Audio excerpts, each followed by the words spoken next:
Talking baseball, baseball and the O's. Oh,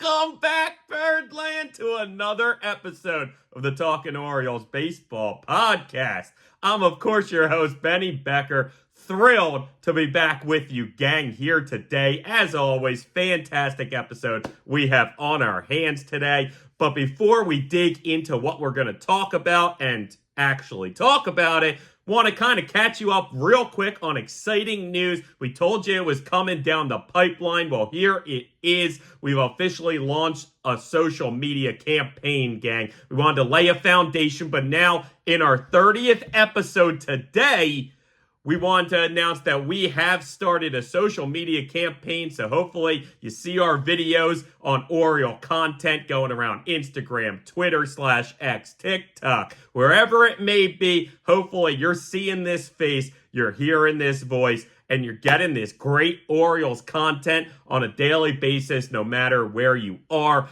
Obviously, we're still going to have the podcast. We're still going to be pumping out episodes all the time, gang, a few times a week. So don't worry about that. This is where we extrapolate and expand on the ideas and the thoughts and the feelings, whereas those videos are going to be more a little rapid fire, kind of whether it's news updates, whether it's asking questions, whether it's looking for fan interaction, or asking you guys questions on what do you think, because we got a lot of those coming. I know we're going to have one where we ask Ryan Mountcastle on how many home runs you think he's going to finish with this season, because I could see it being a big number at this point. But all with due time, gang, all with due time.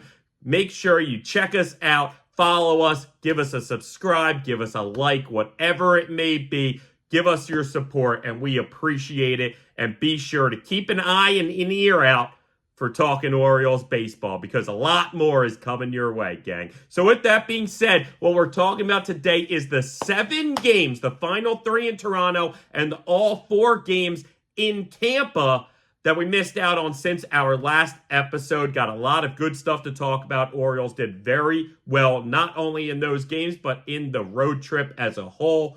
And we have some stuff that we want to highlight from that road trip. Basically, some statistics, kind of show you where the Orioles are at. We're going to talk a little standings, kind of talk a little divisional race against the Yankees, and why we're so optimistic about our chances in that race.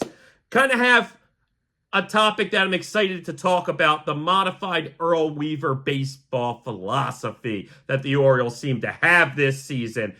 I love this team, and this team fits right into the vibes of what Earl Weaver would absolutely love. So we're going to highlight that. Now, we also want to touch on kind of the tough stretch that the Orioles are having as far as just schedule goes. Not necessarily results-oriented. In fact, we're going to touch on how well they've been doing in this tough stretch of the schedule. But it's something we've talked so highly on. So we're going to fill you in now that they're about halfway through, a little more than that, into this very, very tough stretch of season that they have in front of us. All right, we're also going to look at the schedule that we have coming up right after this stretch, kind of still in that tough window of season, and, just talk about our chances and why I'm so still optimistic and high on this team finding their way to 100 wins this season. And we're going to touch on all of that. So we also have some segments where we want to highlight some of the kings on this team and what they do so well. So Kyle Bradish is going to be our first king. Then we have Ohearn and Westberg, who are going to kind of be in the same category as 2 of our kings. And then the last one we're going to highlight is Adley Rushman and tell you what he's the king of as well. Very exciting stuff, and really topics that I've wanted to highlight for a while now as far as Adley, Ohearn, Westy. But Kyle Bradish is one that we have to talk about first because it's so exciting. And some of the statistics show that not only is he just as elite as he was last year, but actually he's found a way to be even more elite. And why it's so exciting for Kyle Bradish and projecting what he is now and what he will be still to come. So exciting. Another guy who's a king of this team for sure, even if he's not doesn't have a king segment this week, but certainly he's going to have a segment as Gunnar Henderson is hitting the history books, has accomplished something that nobody else in the major leagues has ever done in their entire career, let alone in a single season. Incredible stuff that we're seeing from Gunnar Henderson, so we're going to touch on that. And we're going to also talk about how red hot Tony Taters has been for these O's, especially since June kicked off, but really even going back into last month a little. June is what we're primarily going to focus on when it comes to the Tater talk today. And the last segment I think we're going to have today is Cedric Mullins and the curious case of Cedric Mullins. What to do with Cedric Mullins. We're going to show really why he's had struggles. We're going to talk about the results of why we think the struggles have come. And then we're ultimately going to talk about the options the Orioles have and kind of projecting what's to come for Cedric Mullins, maybe not just this season, but moving forward. So all of that to come, gang, all of that to come. We have to go way back to last week to Game 2 in Toronto. The Orioles had taken Game 1, set themselves up to win the series. It's a 4-game set, and going into it, the Orioles had at least won, if not tied, or at least tied, if not won, the last 19 series against AL East opponents. So after Game 1, it was looking like it was about to be 20, and certainly they took care of that in Game 2. A 10-1 victory, really dominating. And the big story that day had to be Ryan Mountcastle and his 2 shots, that he continues his domination, not just against the Blue Jays, but in the Rogers Center in Toronto. Mountie winds up with 2 home runs on that day. It's something we were talking about on the podcast last episode. The very last thing we said essentially was, don't forget to bet Ryan Mountcastle to hit a home run. Hours after we said that, Ryan Mountcastle had hit his second of that night.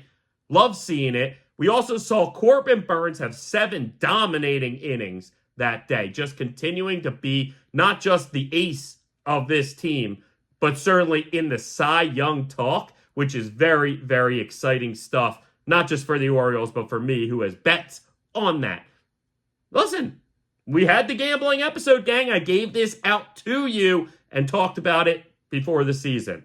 This is why I talk about come next year, that gambling episode is going to be one of the most popular episodes of the whole year because it's the one that can make you money at the end of the day. Well, Corbin Burnes did his thing. The main takeaway, though, maybe not takeaway, but the biggest highlight, I think, for Birdland in that game, too, wasn't even one that ultimately won them the game.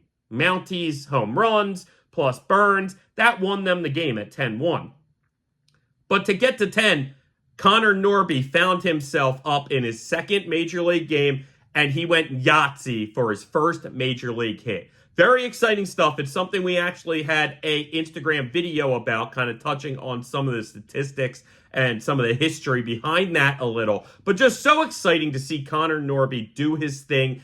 And it just shows why somebody like me, the organization, and a lot of Birdland is so excited about this player. I really think he's going to develop himself into a Jordan Westburg type player.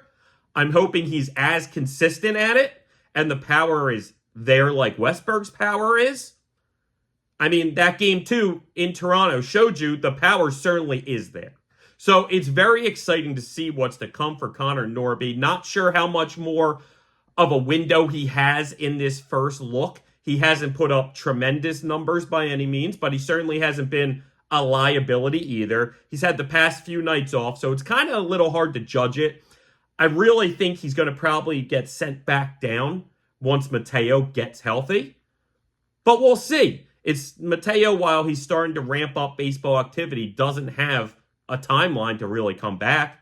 I think Brandon Hyde and Michael Ice expected to be at some point this week. But these head injuries are goofy. They're tough. And certainly Connor Norby has more opportunities, at least a few, to show why he should stay on this major league roster even when Mateo's back. So that was game 2. Orioles tie the series, or take the first 2 games of the series. Unfortunately, the next 2 did not go their way. They end up splitting the 4-game set. And so in game 3, they end up losing 3-2. It was 2-2 in the second. And then the Jays end up walking off in the 9th. It wasn't the best game by either team. Certainly it was there for the taking.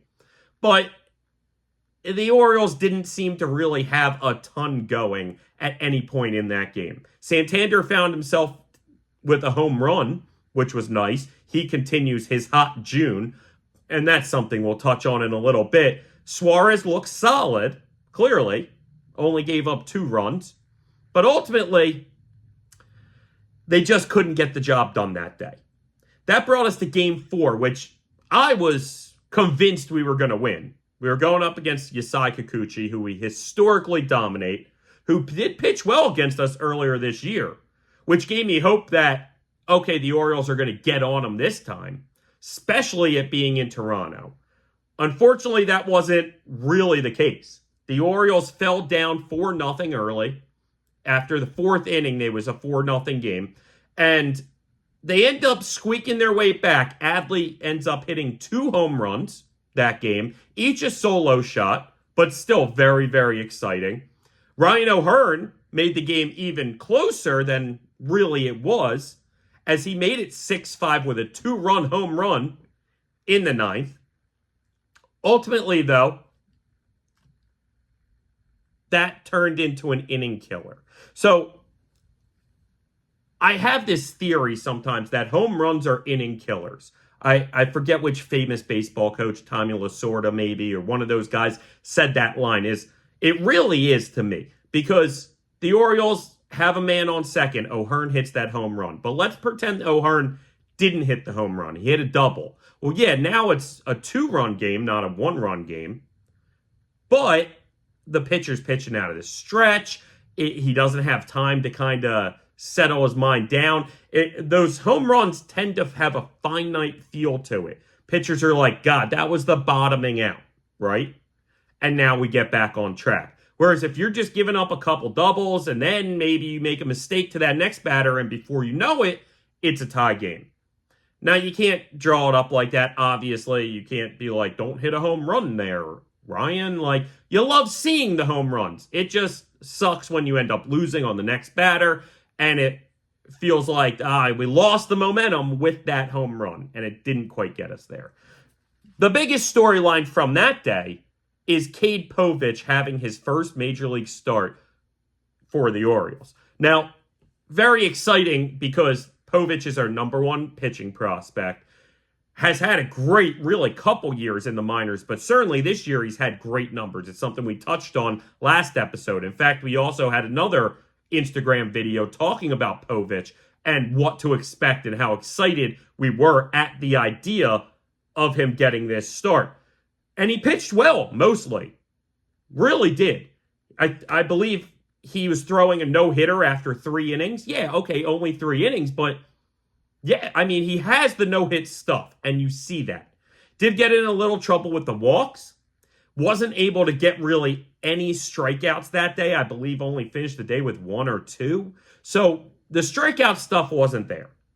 And certainly he got himself in a jam with a couple walks. And that led to Vlad Guerrero giving him a welcome to the majors moment, kid, where he hit a 3-run bomb off Povich. It was actually the first hit Povich gave up in his major league career. Unfortunately, it went over the wall and was also the first home run he gave up. That was 3-0, turned to 4-0 the next inning. Again, Adley, a couple home runs. Ohearn, that 2-run bomb. Out of nowhere, the Orioles kind of squeaked themselves back in the game, but ultimately it was too late. They dropped the game 6-5, still split the series in Toronto, but I can't lie, leaving that series, it's one of the reasons I didn't have an episode in between the series like I planned on, is because I was down. It was hard not to kind of be upset at not winning 3 or even 4 in that Toronto series.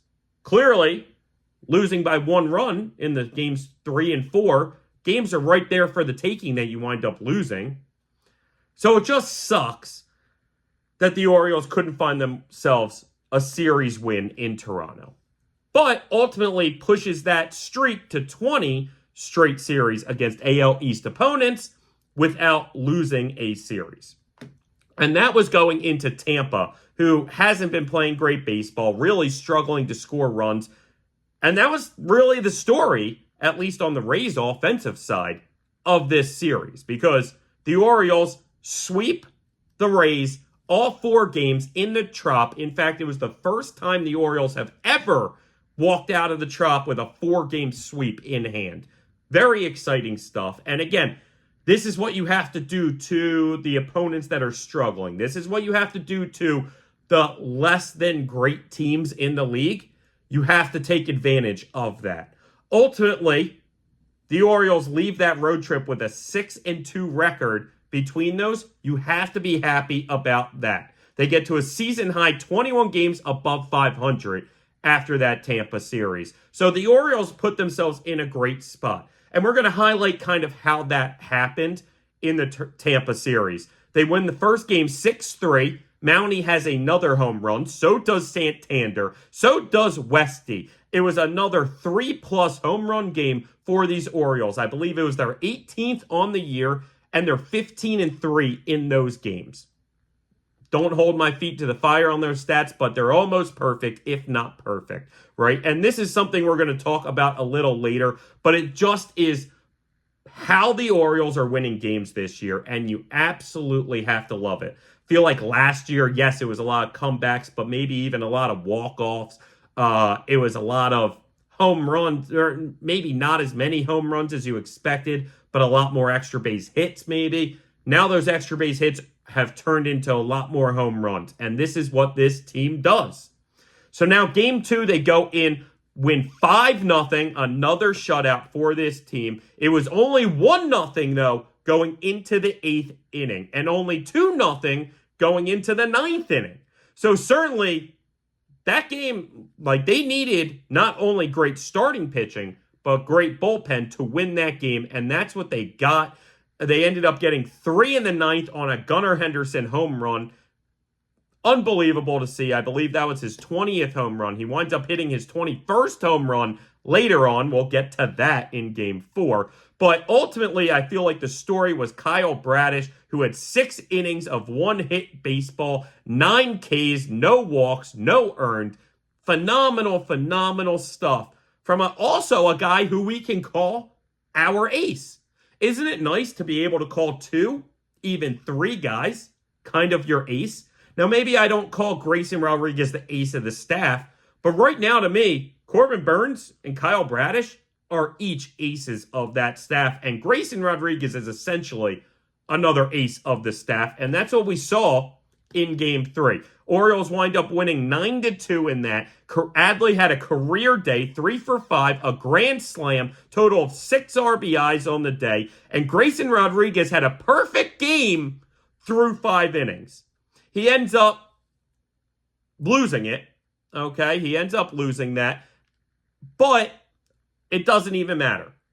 It doesn't matter. We cruise to the victory. Tony Taters also had another home run that day, which you have to love to see. And then in game 4 yesterday, the Orioles have Corbin Burnes, really the ace of the staff, going. And you have Gunnar Henderson on a first pitch of the ball game with another lead-off home run. Unbelievable stuff from Gunnar. Really felt it coming too, weirdly. Like, personally, I felt that coming. McCann winded up tying up the game a couple innings later at 2-2 with a home run himself. Then the Orioles really start running away with it a little. Ryan Ohearn had a 2 RBI double and then an RBI single in his next at-bat to extend it to a 5-2 Orioles lead, and that's where they wind up winning the game. Unbelievable stuff, obviously, offensively from the Orioles. And really unbelievable stuff pitching-wise, too, from the Orioles. When you look at Bradish, Grayrod, Burnes, all 3 had unbelievable days pitching. But really, the highlight, the main thing I want to talk about from that series is the bullpen. The The bullpen did not allow a single run, earned or unearned, in that entire Tampa series. Unbelievable stuff that we saw from our bullpens, and certainly some of those games, we needed it. Yeah, the 9-2 win, maybe we didn't need it. 5-0, okay, maybe we didn't need it as much. But the 6-3 win, the 5-2 win, listen, 2 3-run ball games, you need your bullpen to step up, or else you're going to wind up getting that game tied, if not losing it. So unbelievable stuff that we saw from the bullpen, which is nice because I felt like in May, the bullpen was maybe a little shakier than typical. It was a little shakier than we expected. Some guys maybe had a couple bad runs here and there. Ultimately, though, the bullpen seems to be coming into their own. Ultimately, I'm still a little worried about the back end, the closer role, and I'm hoping we can make a move for either Miller or Helsley, who both are, I think, favorites for reliever of the year in their respective leagues. As we've talked, Helsley, I think, will be a little easier to come by, whereas Miller would obviously be tough to come by. I really do believe, though, those are one of the two guys that we need to go out and get at some point before the trade deadline. At least I'm hoping. I really am. So like I said, 6-2 on that road trip, and you'll take the heck out of that, gang. Going to Toronto and to Tampa, two divisional opponents, even if neither of them are playing their best baseball, still you have to love to see that. Season high, 21 games above 500. These Orioles are sitting with, I believe, the third best record now in baseball behind the Yankees and Phillies. And just exciting stuff that these Orioles are doing. Truly, you're seeing them really start coming into their own. And you're starting to see these guys that maybe started off slow, the Santanders, the Hayes, really start picking it back up. And that's where they're meeting the guys that haven't stopped producing this year. The Adleys, the Mountcastles, the Gunnars, the Westbergs. It's very exciting. And also it seems like Kowser's kind of starting to come into his own as well a little. Kind of maybe not back to as hot as he was, but certainly it doesn't seem like he's as cold as he was. And he's playing a great defense out there too. You have to love what you're seeing from these Orioles really as a whole. Like, if you want to nitpick one, maybe two guys right now, you can. Other than that, you have like 23, 24 guys really playing some of their best baseball. Fantastic stuff. So as it sits right now, the standings, the Orioles are 2.5 behind the Yankees. And listen, the Yankees are really good. I get it. This is something we've talked a bunch about. They have really good statistics. They're the only team, or they're the second team in the majors in home runs. The Orioles are the first. I think they're leading in OPS. They're leading in team ERA. Like, these are things the Yankees are good at. And yes, they are going to be getting Garrett Cole back very soon. Maybe even Jason Dominguez back relatively soon. That's scary. But when you look at these teams as a whole, and this is something that I've been talking about to everybody, because everyone brings up the Yankees to me. And I get it. The Yankees are good. But as a whole, the Yankees aren't as good as the Orioles. If you want to say the cream of their crop is better than the Orioles' cream, okay. You want to say Judge and Soto are better than any of our hitters? Arguable, maybe, but yeah, okay, fine. I'll give you those two. You want to say that Garrett Cole's a better starter than anybody we have? Maybe. We'll see how he comes back off the injury, but maybe. Sure, I'll give you that. You want to say your closer's better than ours? Yeah, okay, fine. I'll give you that. But when we're talking everything else, I put the Orioles above. I know Gil has had a great year for these Yankees, the rookie phenom pitcher. But the league catches up to rookies always at some point, right? So I don't expect him to be winning a Cy Young this year. Like, he is the favorite, I believe, right now, maybe second to Skubal. All I'm saying is, I just don't think as a whole, you take their whole lineup, right? Look at the infield. The entire infield, I give the Orioles. The entire infield, I give the Orioles. By far. So then at that point, okay, I'll give you two outfielders. maybe, like, okay, you want to say Giancarlo is better than Hayes or Cowser? Maybe. I mean, yeah, he hits farther home runs than them, but I'd argue against that. And if you're going to include Ryan Ohearn as that outfielder instead, I'm taking Herney all day this season over Giancarlo. Now, you want to talk the starters? I think the Orioles' top 3 starting pitchers are as good, if not the best, in the major leagues. Right? They're as good as anybody, if not better. The Burns, Bradish, and Grayrod combo, trio, I don't think any other team has that. And why I feel so confident in that is not just what I watch, not just what I see, but ultimately, understand, I live right outside of Philadelphia. The people I talk this to more often than not are Phillies fans. And when they're not Phillies fans, more often than not, they're Yankee fans. And these are the people that I'm looking at going, my top 3 in the rotation is better than your top 3. And they're going, yeah, you're right. Like, and these are their diehard fans. So if that's my competition, okay, maybe the Dodgers, you want to say. Again, you can make the argument potentially for all 3 of those teams against the Orioles for the top 3 starters in the rotation. I'm taking my 3 guys.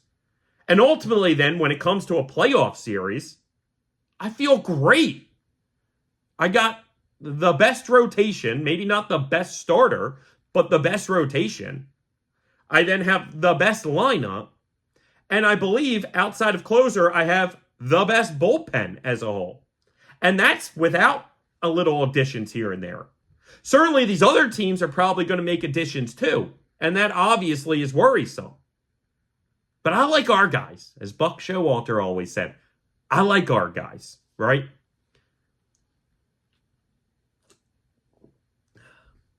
Now, another reason I'm so excited about these Orioles, okay? They have the 3rd best run differential in baseball at 100 plus 104 runs. Yankees and Phillies are the only other ones near them. And if you look at their record against teams above 500, this is a battle-tested team right now in the Orioles. Because the Orioles are 18-7 in their 25 games against teams above 500. The Yankees have had 27 games. They're 17-10. Not as good. In fact, remember, the Orioles took 3 of 4 from the Yankees. Oh, wow. Look at the loss difference in there. So those losses are to us.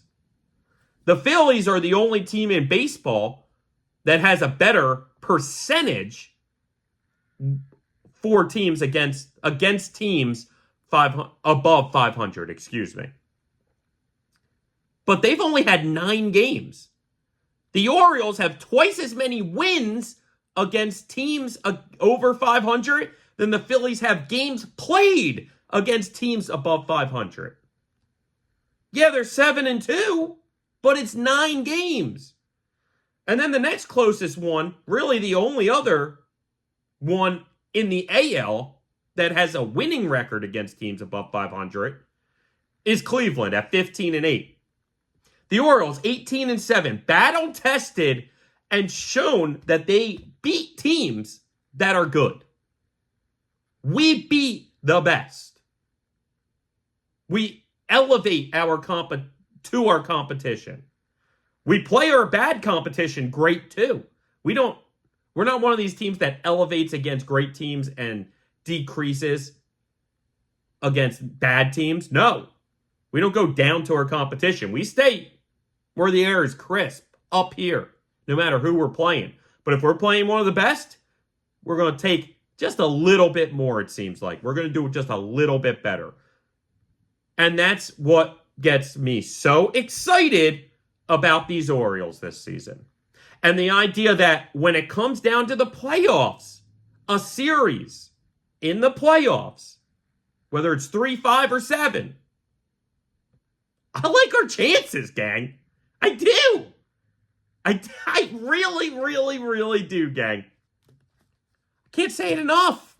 Can't say it enough. So, the Orioles this season, it's something I've been noticing for a while now, and it's a topic that I've really wanted to talk about and bring up on this podcast, and I'm excited to bring it up today because we all know the Earl Weaver baseball philosophy is pitching, fundamentals, and the 3-run home run, right? The Orioles have taken that and gone, Earl, we'll do you one better. We're still going to keep the pitching. Still going to keep the fundamentals. But instead of a 3-run home run, we'll have a 3+ home run game. That's what we do to win. And frankly, I mean, if you can draw it up, makes perfect sense. Because a 3-run home run, you're getting 3 runs out of. The least amount of runs you can get on 3 home runs is 3 runs. So if you have pitching, which we do, if you have fundamentals, which we do, base running, the defense, all of these things, we got it. Well, now we're adding in 3+ home runs. Again, our 18th game of the year, we're 15-3 with hitting 3+ home runs in a game. We've been doing it a lot. That's why we're leading the majors in home runs. Still got a lot of baseball to play. It's exciting to see just how much this team is going to hit. Just how many home runs this team is going to hit. I don't have it in front of me, but if you look at the rankings, the amount of players the Orioles have at 10+ home runs or 8+ home runs or whatever the mark is, it's historic. It's pretty much your whole lineup. It's like 6, 7, 8 guys. It's exciting. Because then again, if you just move it down a couple, well, then you start adding in the role players. Now you're getting more than 9. Crazy. Crazy, gang. Something that we saw was possible. We believed it to be possible. It's just exciting to see all of these players coming into their own and their power developing. The Adley, the Gunnar, the Westberg, that power. The Cowser power, which we haven't seen much of recently, but still is there. Mateo, when he was there, consistently hitting with some power. Urias has added some power. Santander's finally providing that power. Hayes seems to have his power back. Mountie and Ohearn are both hitting with power. James McCann hits with power. Gang, it's littered, no matter who's in the lineup, that they are an incredibly scary team. 1 through 9. No matter who's in there. Really. Truly. It's fun stuff to watch, gang. Fun stuff to watch. All right, so coming into the year, we talked a lot about the schedule, and we really highlighted 3 different points of the season. We had the first 36, we had the final 27, we had the middle 99, and we talked about if you dominate the first 36, like they did, we said 24-12, which is exactly what they were after 36. And we said 17-10 in the final 27, which is still more than possible if you look at the dog crap opponents that we have to go through.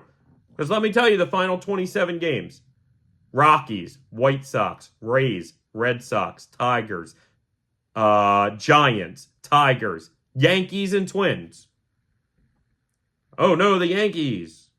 Like everybody else, you're almost probably hearing that going, 17-10? I think 20-7, which is possible. Like, that's very, even better is potentially possible.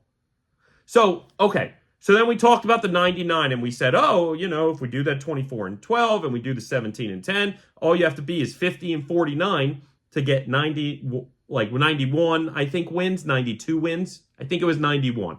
But neither here or there. We said they're going to be much better than 50-49 in that 99-game stretch in the middle. And we also highlighted how, starting in mid-May, the Orioles started 13 straight games. Headed into June, they had 17 straight games. And then after that one off day, they had another 13 straight games to end June. So basically, they had 43 games in 45 days, We're currently in the middle of that, gang. Okay? We're currently in the middle of that. We've gone through the first 13, and we've gone through 11 of those 17 in the middle. All right? So 24 of those games. 24 of those 43 games. And the Orioles are sitting with a 16-8 record in those 24 games.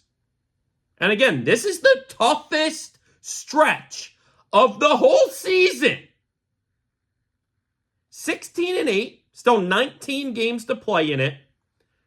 If you look at the first 11 games of this 17 straight game window, right? Because this is where it really looked daunting. The first 13 was against Seattle, St. Louis, Chicago White Sox, Boston Red Sox. You're like, that doesn't seem that bad. But then you start going Tampa, Toronto, Tampa again. Even in down years, even a little underachieving, still tough teams.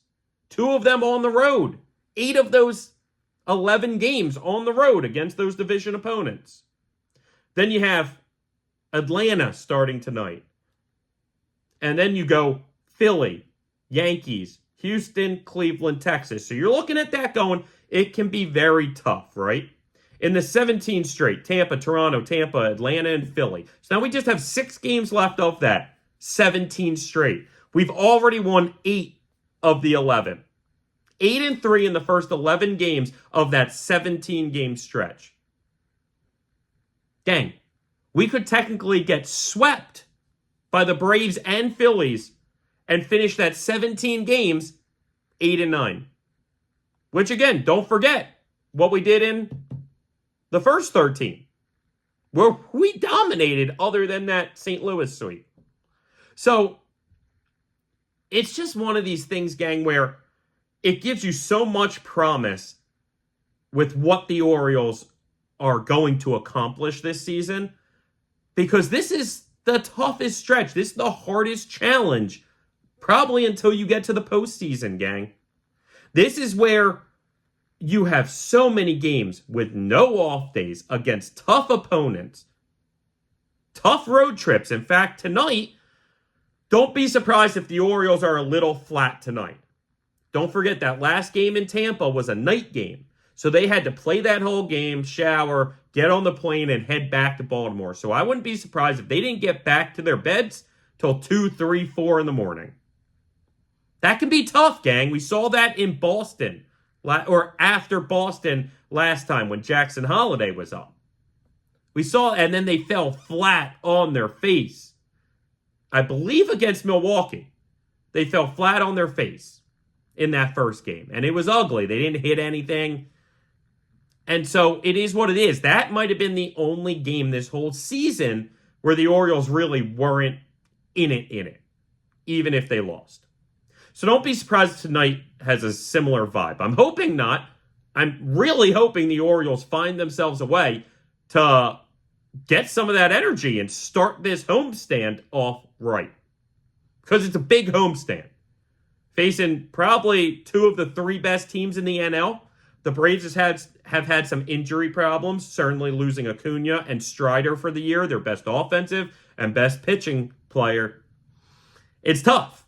That's not great, but it's still littered with talent. Don't get me wrong. And you actually have a cool matchup, I believe, in Game 2 of this series against Atlanta, where you have kind of these top pitching prospects going up against each other. You have Povich for the O's, and like Schnellenberger, however you pronounce his crazy name, for Atlanta. So it's going to be a cool matchup that we see there. So with Povich starting tomorrow, you really have to hope that you get this first one. You really want to get this first one. Really get off on the strong foot and ensure yourself, at the very least, above 500 in that 17-game stretch. Really. And the nice part is the Orioles are 1 win away from ensuring themselves at least 500, whether it's in this first game against Atlanta or in the last game against Philly. As long as you take one of this 6, finish 9-8 in that 17-game stretch, you take it sometimes. Sometimes you take a 500 window. We can be better? Awesome. Hopefully we are. I mean, obviously, you know I like our chances. You know I do. All right. So let's just jump right to Kyle Bradish, the squared up king. It's really the king of not getting squared up, if you will.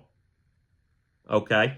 In fact, Kyle Bradish this year has the best percentage of any qualified pitcher in squared up rate this season.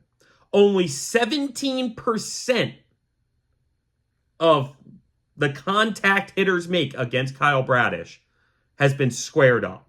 Now, squared up just gives you a better chance at higher exit velocity, at home runs, at stuff along those lines. So certainly keeping that at bay is great. If hitters aren't squaring the ball up, yeah, you might get a little squibber like the first batter of the game had against him in that last game against the Rays. But, okay, you give up a little squibber that falls in between the mound and third base and nobody really can get to it. It's not the end of the world. You're not giving up home runs. In fact, Kyle Bradish hasn't given up a home run yet this season. Okay, he's pitched 34 and a third innings and hasn't given up a single home run. It's the first time for the O's since 1989, the year I was born, that a pitcher or a starter started their season with 30-plus innings and 7-plus starts without a home run given up. I'm 35 years old. First time in 35 years, literally my whole lifetime,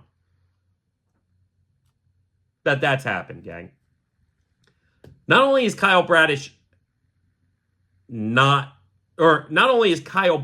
numbers excellent in that sense, but when you look at things like ground ball rate, pop-up rate, both of those have gone up. He's improved on both his ground ball rate and pop-out rate, which is kind of counterintuitive, but that just shows you how impressive he is. That when batters do get their bat on the ball, it's either going into the ground or just going straight up in the air. They're not getting squared up on the baseball. He also has cut his hard hit rate in half, essentially. Or no, excuse me. I don't know about in half. But his hard hit rate, he's cut more than any other starter from last season. And remember, he was really good last season. One of the Cy Young candidates last season. And he's now dropped his hard hit rate more than any other starter. Not only that, but he's increased his strikeout rate second most of any pitcher after our old friend Jack Flaherty. So you wonder, where was that last year, Jack? But it is what it is. And Kyle Bradish, I mean, truly, he's elite. And the idea that if he continues up this run and these numbers, I don't know if he can be stopped, gang. Like, he might wind up getting himself towards the top of that Cy Young conversation even after missing a month or so, which is unheard of. Just how good Kyle Bradish has been pitching since coming back. And it's exciting because, again, you hear the injury. You don't know what to expect. Really, you didn't even know what to expect coming off of last season because last season was such an anomaly, it seemed like, with him being great. We know he was a solid prospect.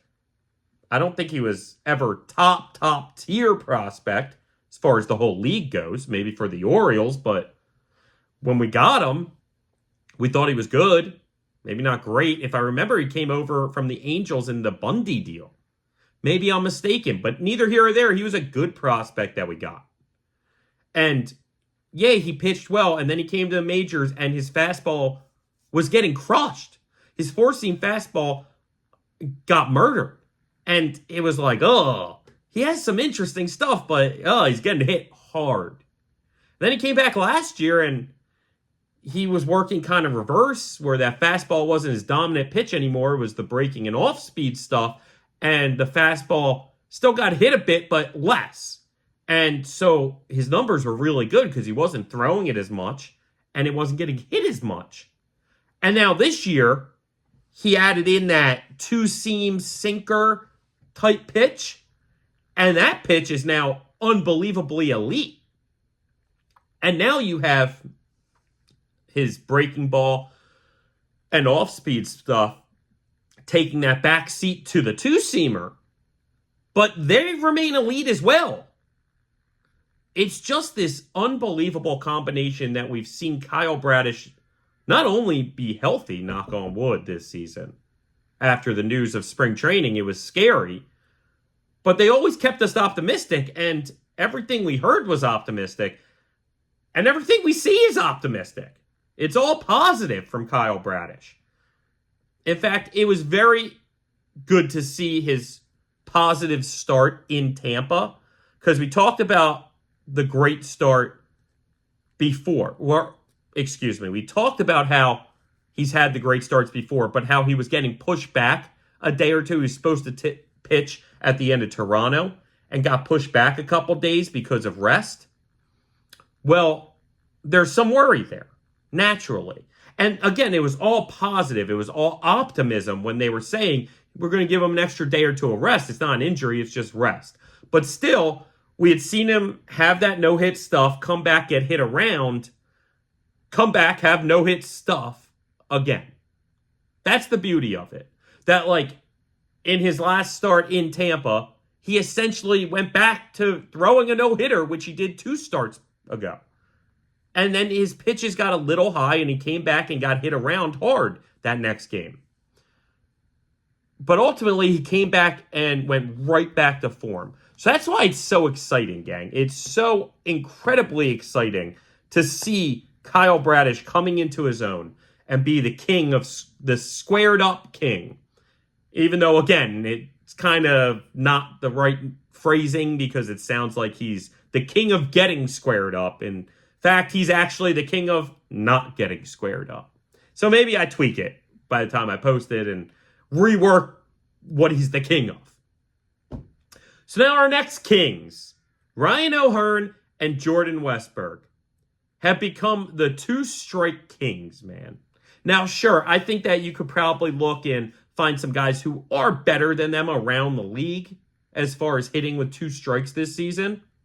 But both of them have done an incredible job at really their at-bats all year, but hitting with 2 strikes, not being scared of what's to come, not flailing at bad pitches out of the zone, just waiting for their pitch, fouling off pitches. Ryan Ohearn has been incredible this season at how much better he's improved at that from last year. It's really the number one key to success when I look at Ryan Ohearn and how he's really become almost this everyday player for this Orioles club, which is a little crazy if you look back to last year. But he had a great year last year, and he's having just an unstoppable year this year, and really just dominating these at-bats and working the counts and not being overmatched when there's 2 strikes. In fact, almost feeling more at home. And that's the same vibe you get from Jordan Westburg, who, again, came into this season saying he wanted to dominate every at-bat. Like, he wanted to own it. He wanted to make it his. And you love hearing that because really the pitcher's in control a lot of at-bats, just naturally. You can't hit until he throws it to you. And he doesn't have to throw it for a strike, and he doesn't have to throw it for a ball. Like, he doesn't have to throw one pitch or another. You don't know what's coming. You don't know where it's coming. You don't know how hard it's coming. This is just hitting 101. And so to come in there with the attitude of really owning these at-bats and dominating these at-bats is an unbelievable thing. And they have to be 2 of the best hitters in baseball with hitting with 2 strikes. We see the graphics all the time. I tried to find it online for myself and was struggling. I couldn't find it. So don't have the exact stats for you as far as that goes. But overall, they've been great. And if you watch them, that's no surprise. They're the 2-strike kings. 2 strike hit kings, I think we're going to call them. The 2 strike hit kings. And then we also have the 2 out hit king, which is Adley Rutschman. He's now hitting over 300 this season, I believe, with 2 outs. And runners in scoring position. I mean, really, that's what I think it more should be. The 2 outs with runners in scoring position, hit king, Adley Rutschman. I don't know if that's going to fit on the t-shirt, but ultimately, that's what Adley has become. Consistently just one of the toughest outs in baseball and one of the last guys you want to see with runners on base. And it's so amazing how our lineup winds up working where the middle or the back end get on. And then you get this leadoff guy in Gunnar Henderson, and you're terrified, and you're like, oh no. So you wind up walking him, whether it's intentional or pitching around him or just whatever happens. Gunnar ends up walking, and now you're looking at Adley Rutschman going, oh my God. Now there's at least one man in scoring position, if not 2. And if there's 2, then the bases are loaded, and Gunnar's on first, and he has wheels. So now we're facing one of the hardest guys to get out in all of baseball, and one of the best guys with runners in scoring position, and one of the best guys with 2 outs. Adley Rutschman has turned himself into a king as well. Really, we love seeing it, gang. We love seeing how many kings we have on this team. It's real. It's all real. So now we have another king in Gunnar Henderson, and how he's making history, gang.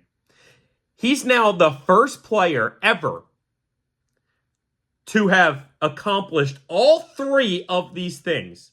Not just in a season, in a whole career. Now, Gunnar's done it in a season now. But nobody's ever done this, all 3 of these things, in their entire career. Which is 20 home runs in a season 22 or younger. 20 home runs as a leadoff hitter in a season, and 20 home runs as a shortstop. You've never had that ever, gang. And he still has almost 100 games left of the year. Sitting, I believe, with 21 home runs right now. He's a special, possibly generational talent when it's all said and done. With his speed and his power and his hitting ability and his hitter's eye. Gang, seeing something unreal in front of us in Gunnar Henderson. One of the premier players in this sport right now is our starting shortstop, Gunnar Henderson. Set in history, Gunnar Henderson. First player in Major League history to accomplish all 3 of those things in a career. And he's done it in a season. And again, one of those things that he's accomplished this season again is having 20 home runs at 22 years or younger. Which means he's only 22, gang. Gunnar Henderson. How could you not love him? How could you not love him?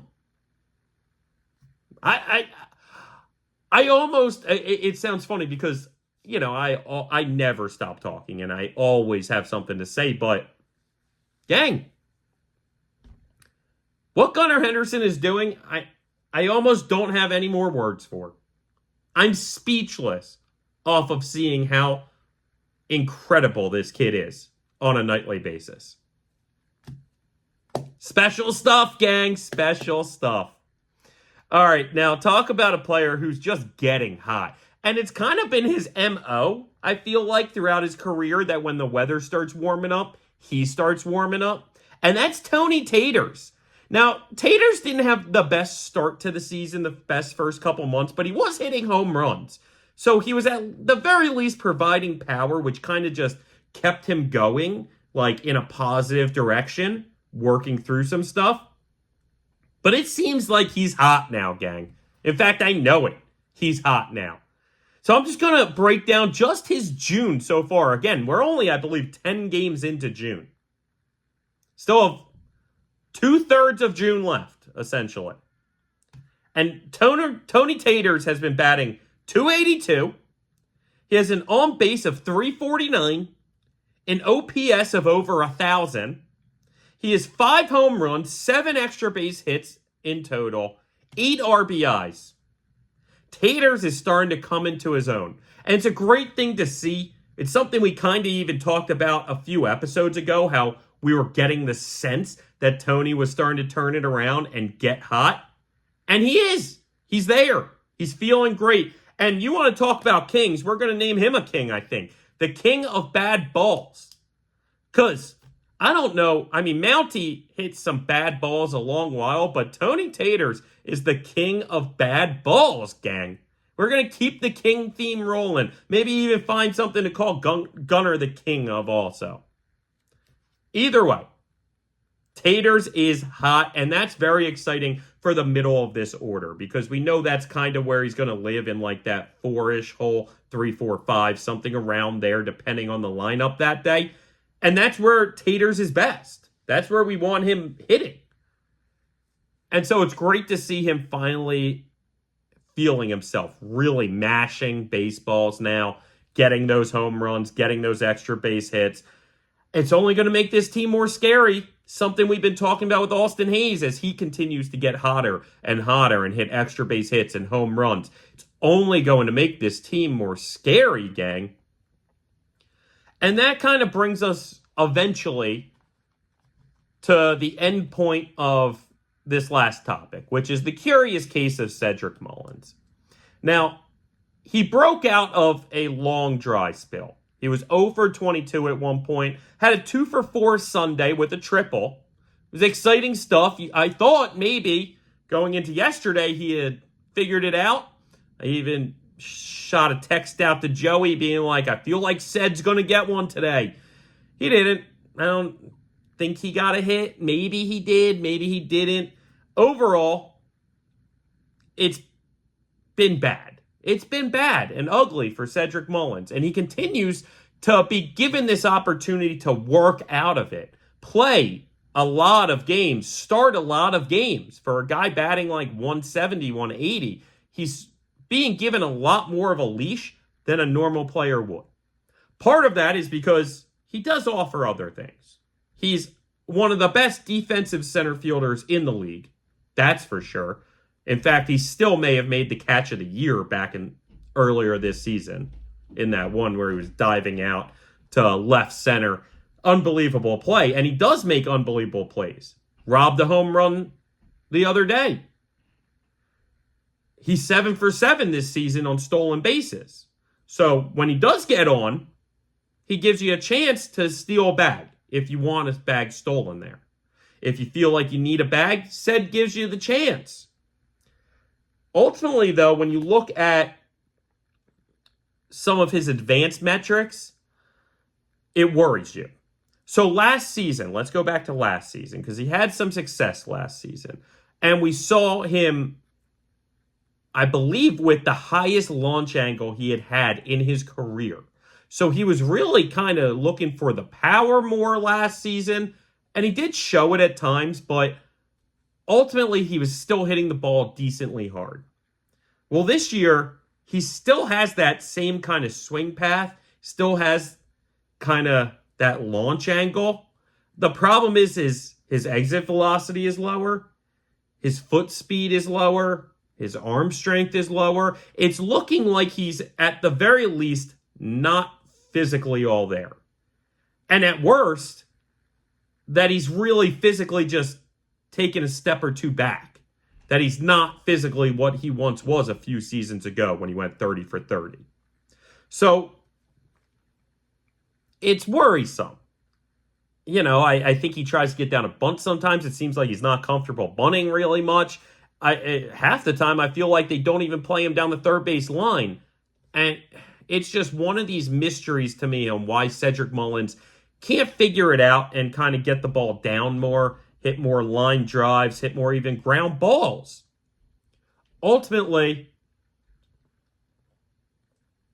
excuse me, throat is so scratchy during these allergy seasons. Ultimately, it's going to lose Cedric Mullins playing time, like it already has to some degree. And again, Brandon Hyde's been very good the past couple weeks about giving Cedric this chance to break out of it. We just don't have the time. It's like one of these prospects. I just can't give you all the time in the world, said. I just can't allow you to fail the entire time. So, to me, it's one of these things where I think ultimately he winds up losing not just playing time, he becomes just more of that fourth outfielder. And truly, depending on the team and depending on how they're playing, if Stowers or Heston is up and playing really well, I think then Ced may become that fifth outfielder. Might even become expandable. I know he's a fan favorite. Good close friends John and Jane. He's Jane's favorite player, and so I hate saying it, Jane. I hate saying it to a lot of Birdland. He's a team leader too, so I think the team would hate seeing it. But ultimately, I think the best I can offer Ced at this point is fourth outfielder. Behind Mullins, behind Hayes, or behind Mullins, behind Cowser, behind Hayes, and behind Ohearn. I'd rather run those three out and Santander. What am I talking about? So Ohearn, yes, can be more that DH, okay? Maybe play some outfield or even first base for you. Okay, we can find days to keep Ohearn in it, to not call him necessarily the outfielder. I'm fine with that. Keep him more an everyday utility guy, if you will. I think that that's a strong team. And then you have Ced, give some guys the day off, and I can handle you batting in the mid-100s. If you give me exemplary defense and good base running ability and speed. I'm not going to say great at this point. It's good. So you give me those, okay. The team loves you. The players love you. The fans love you. I can get behind that as the backup outfielder. I think that's all I can offer Ced moving forward. I hate to say it, but I think it's a better option for him than two of them that I have written down at the very least. I think it's a better option than him getting sent to the minors, getting sent down to Norfolk to work it out, because that's a possibility. He has options. He can get sent down. Sounds crazy, but it's true. So, do you want to see Cedric in the minors? I don't necessarily. I don't even necessarily think that that would help, really. I think that that would skew his brain so much and screw him up potentially and make him try and uber focus on it. Again, you got to be loose. I think it would make him way too tight, and I don't think he would be able to work it out the way he needs to. So then maybe an IL stint, you create this IL stint similar to how we believe they did for Grayson Rodriguez earlier in the year. And Grayson wasn't because of results. Grayson was because, if anything, he was pitching almost too well and going deeper into games and just buying a couple starts, some innings. I could see that. The manufacturing some IL stint for 2 weeks, and then he can go and work on it during that time and maybe get his mind right. Similar to maybe how Austin Hayes did. Now, Hayes was a real injury that he went on the IL for. But ultimately, that allowed him the ability to step back, refocus, figure it out a little, and come back stronger. Mentally, if nothing more. And performance-wise, he has been better. So I think the IL makes more sense than the minors, but I don't necessarily think either option is perfect, which really leaves two options, one of which is up to Cedric, figuring it out. I know that's simple. I know that's stupid maybe to say. It sounds very simplistic and obvious, but maybe he just figures it out. Like we said, he did go 2 for 4 on that Sunday with a triple. He did show, even the single through the infield. That's one of those things that's like, if you can just constantly provide that Luis Arraez style, awesome, dude. That's great. I don't need you to be hitting the triples and home runs. But yeah, you have enough speed that if you can get it into a weird gap, get some extra base hits, get another bag out of it. I love that. Then I think the other one is, and it's not something I love, but trading them. Is the value at rock bottom? Yeah, probably. Could we get much for him? Probably not. So I don't see that happening because, again, he's such a fan favorite and such a team leader that I do think that the team will do its best to make it through this season with him.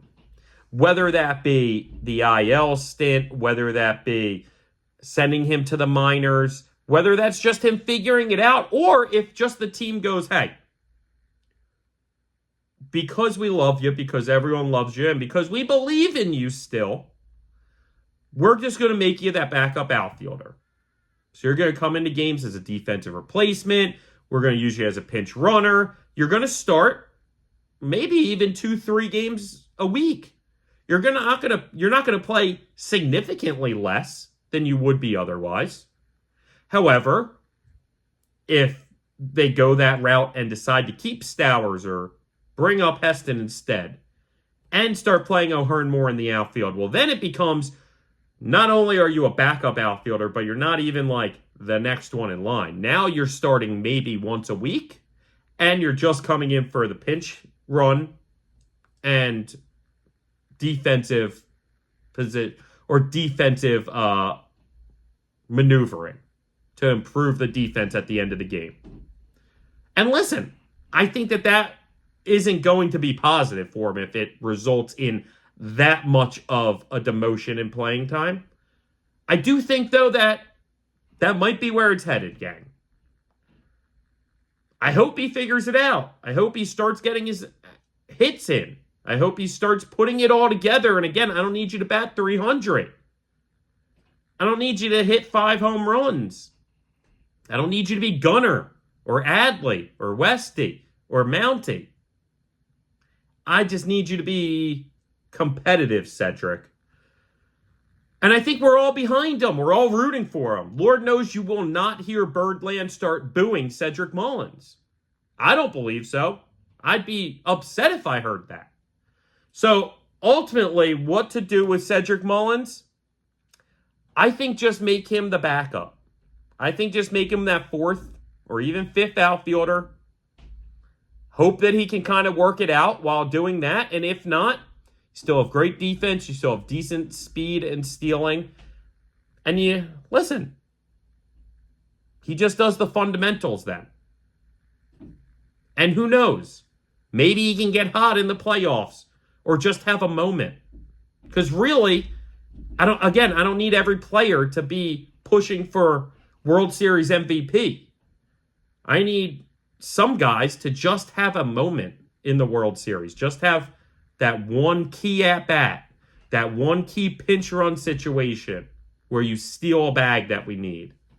Something we were talking about with Mateo before he established himself as the second baseman before then getting hurt, and now us wondering, is he going to be able to pick up where he left off?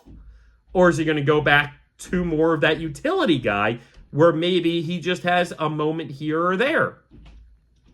All of that will figure itself out. I'm very excited to see what the Orioles do against these top NL East foes. And yeah, I'm just excited in general, gang. Coming off of that 4-game sweep, the first sweep in 4 games that we've ever done in the Trop, having the bullpen not allow a single run, earned or unearned, in that Tampa series, that's great. The players are mashing and hitting and feeling themselves. Can't help but still be confident, but obviously game 1, they might be a little tired from getting back late last night, so don't be shocked if they fall a little flat tonight, and then rebound against Schellenbergerstein and Stan, whatever his name is, tomorrow. And hopefully Cade Povich can pick up his first win.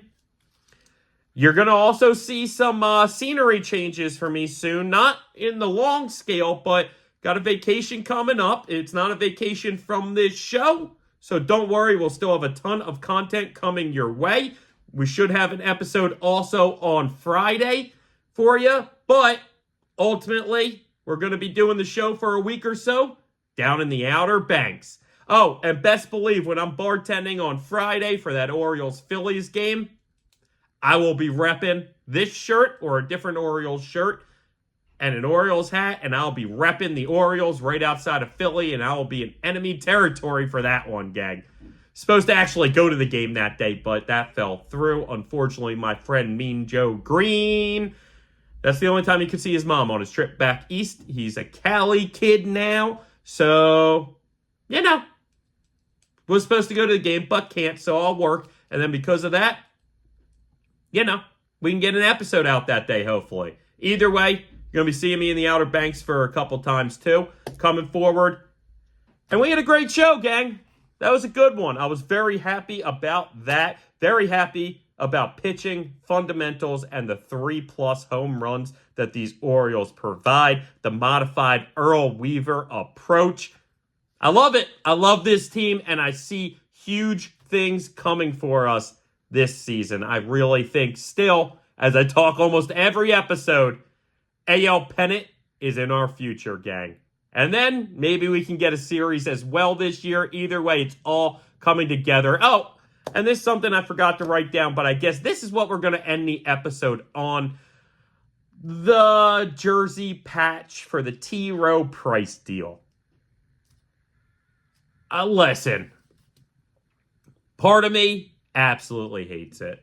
I not anything about T. Rowe Price. I don't think there's a company you could have put on there that I would have absolutely loved. Maybe Old Bay and you have a crab on there would have been cool. But also, just like that, with T. Rowe Price, there's a ram. I don't like the idea that now we have two animals on our jerseys.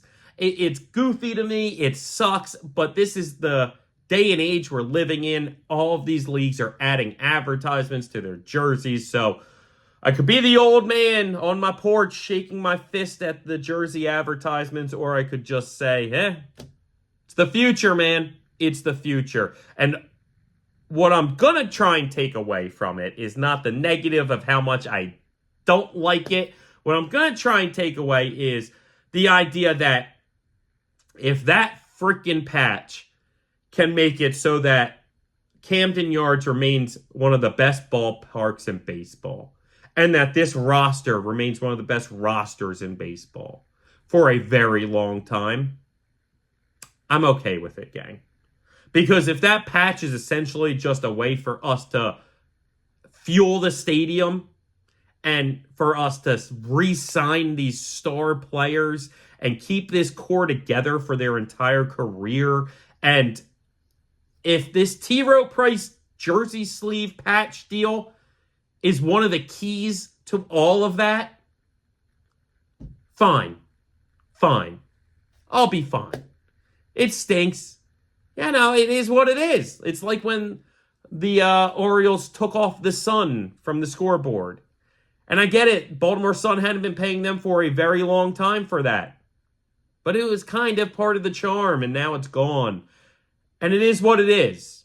But again, if putting a different sponsor there or adding a sponsor to the sleeve is what brings in more money, and I know the owners have billions and billions of dollars, but still, this is going to allow them to comfortably spend on the stadium and the ballpark and keeping Camden Yards the best ballpark in baseball, and continuing to add to this team and keep the core together through it all. It's a great thing, gang. So that's what I'm going to leave it on, that positive note that life's all about perspective. And for the patch, I might at first have the perspective I hate it. But if in the grand scheme of it, it can just be one more reason why this Orioles dynasty came together, stayed together, and won as much as they did, that's what I care about, gang. I want this team and this franchise to win. And that's where I think we're headed. So I'm going to take the jersey patch deal as just more money to provide these owners more cushion to make more moves and do more good things with the ballpark. That's what I think. And maybe more good things for us fans. That's what I'm going to take it as. So very excited for the game to start in a couple hours against the Braves. This was another episode of the Talkin Orioles baseball podcast. Thrilled to be with you, gang, as always. Let's go, O's! Talking baseball, baseball and the O's. The birds, the birds, the birds. Talking baseball, the birds.